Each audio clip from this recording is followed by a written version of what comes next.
E aí, pessoal, tudo bem com vocês? Eu sou o João, da Residência Pedagógica da Escola Walter Jobim, e a aula de hoje é sobre a equação fundamental da calorimetria e também alguns exemplos relacionados a esse tema. Tudo bom, gente? Então, eu sou o Lucas e vamos começar o assunto falando sobre o calor sensível e o calor latente. Então, primeiramente, o que é cada um? O calor sensível, ele vai ser o que vai acarretar na mudança da temperatura do corpo.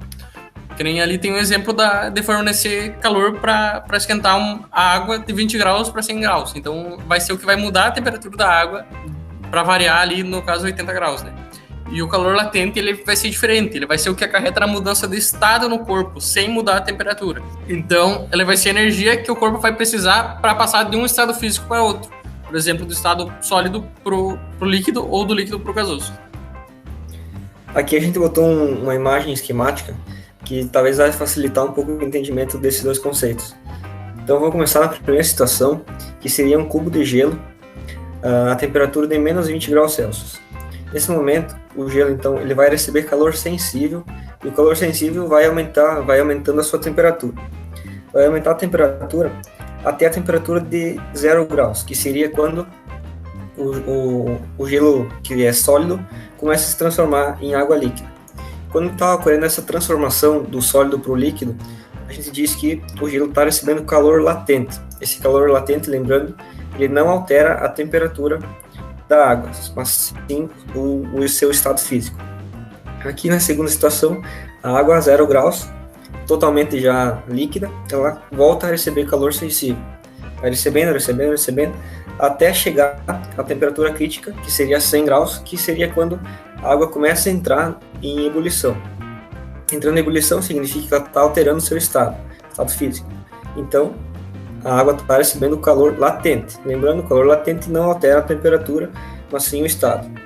Depois que a água estiver totalmente na forma gasosa, né? Então, esse gás vai voltar a receber calor sensível e vai voltar a aumentar a sua temperatura. Então, agora mudando um pouco de assunto, nós vamos para a capacidade térmica.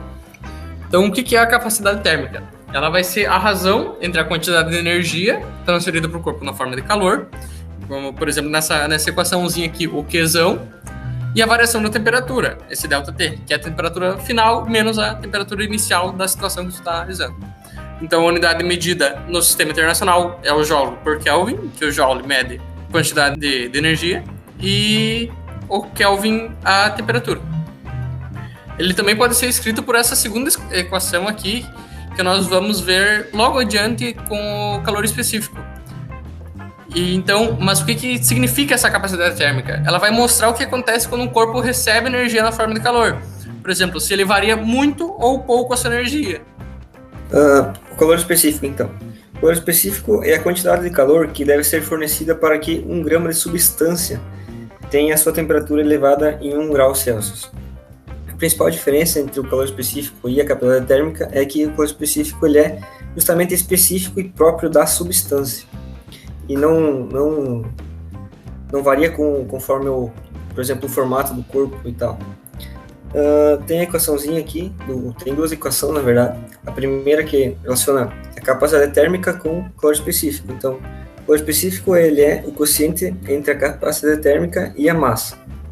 A segunda, a gente pode ver que ele está só substituindo, né, a capacidade térmica, que seria essa equação anterior aqui, que é o Q dividido por ΔT, na equação do calor específico, que fica justamente isso. E é com essa equação aqui que a gente vai depois mostrar a equação fundamental da calorimetria.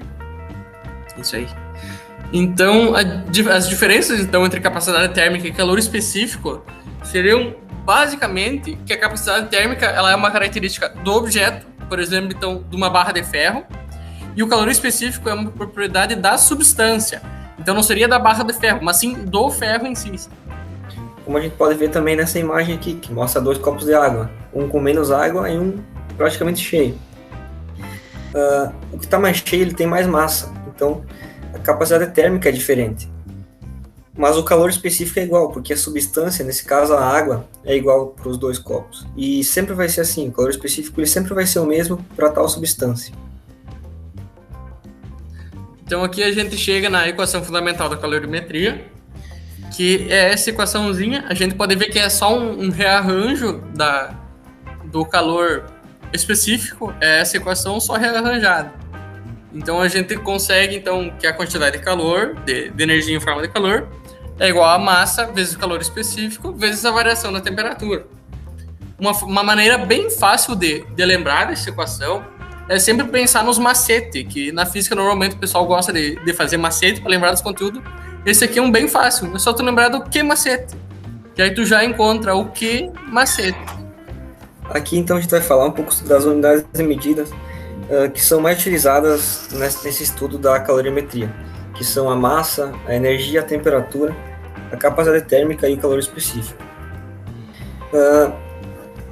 No SI, então a massa ela é medida em quilograma, a energia em joule, a temperatura em Kelvin, a capacidade térmica em joule por Kelvin e o calor específico em joule por quilograma por Kelvin.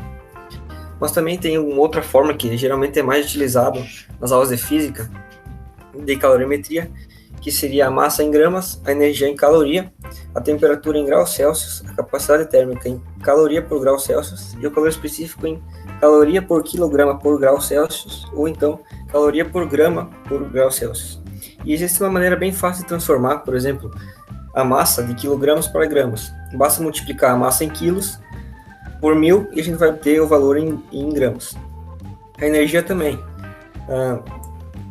Quando a energia está em joule, a gente quer passar para caloria, a gente divide por um certo valor. Esse valor é 4,184. Da mesma forma, quando o valor está em caloria e a gente quer passar para joule, em vez de dividir esse valor, a gente multiplica esse valor e vai obter a energia em joules.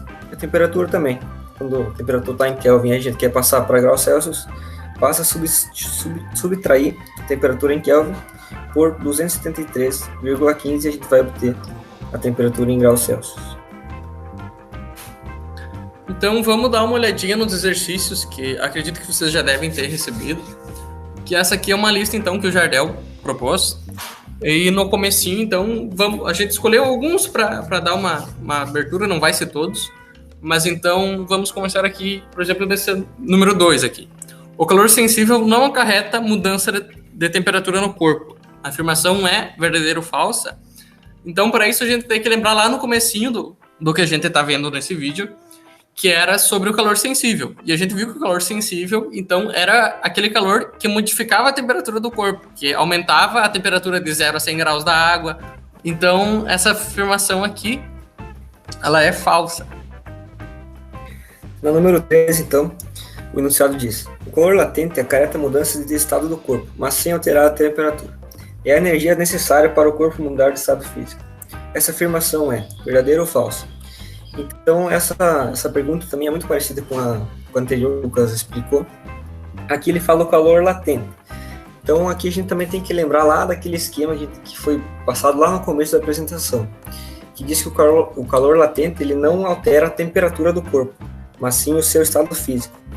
Então, lembrando disso, a gente fica fácil de a gente ver que essa afirmação, então, do enunciado, ela é verdadeira. Bem, então aqui, indo para o próximo exercício, é uma questão de transformação de unidades.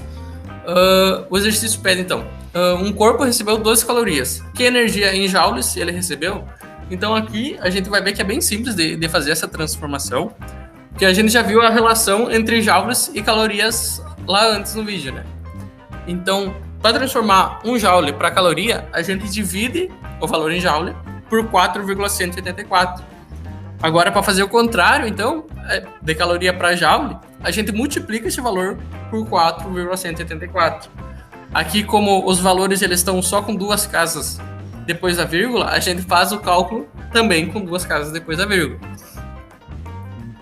Então, é só transformar, né? Nós temos 12 calorias, então 12 calorias vezes 4,18, tirando o último 4.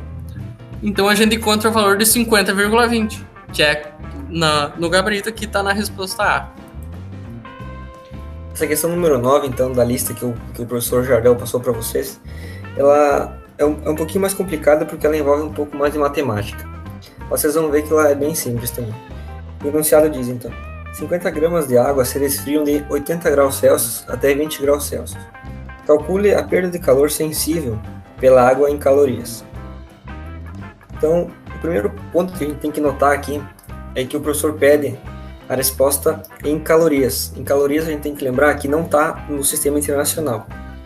Então a gente não precisa passar esses valores para o sistema internacional. Dá para resolver assim, sem fazer nenhuma transformação de unidades. O primeiro passo, então, a gente tem que extrair os dados do problema para facilitar na hora de jogar eles na fórmula. Por exemplo, então, a massa ela está em 50 gramas, então a gente anota aqui. A diferença de temperatura, ΔT, é a temperatura final menos a temperatura inicial. Então a gente volta aqui para o enunciado e lê: a água se resfria de 80 até 20.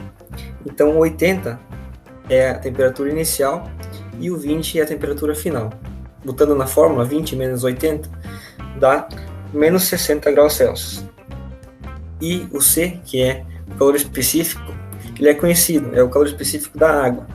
Aqui no enunciado a gente pode ver perda de calor sensível pela água em calorias. Então o calor específico da água ele é conhecido e tem o valor de 1 caloria por grama por grau Celsius. Sabendo disso, então, a gente pode aplicar os valores na equação fundamental da calorimetria e obter a perda de calor. A equação nos diz então, que o calor é igual a massa vezes o calor específico vezes a diferença de temperatura.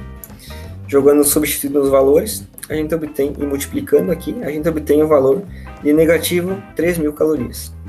Ou seja, a resposta certa, a letra B.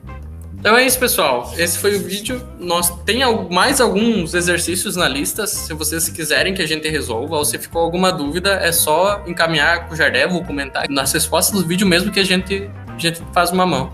A gente pode dar uma mão para vocês e até mesmo gravar um outro vídeo explicando as dúvidas que vocês têm. Então tá, esse foi o vídeo de hoje, até a próxima. Valeu, gente. Até mais.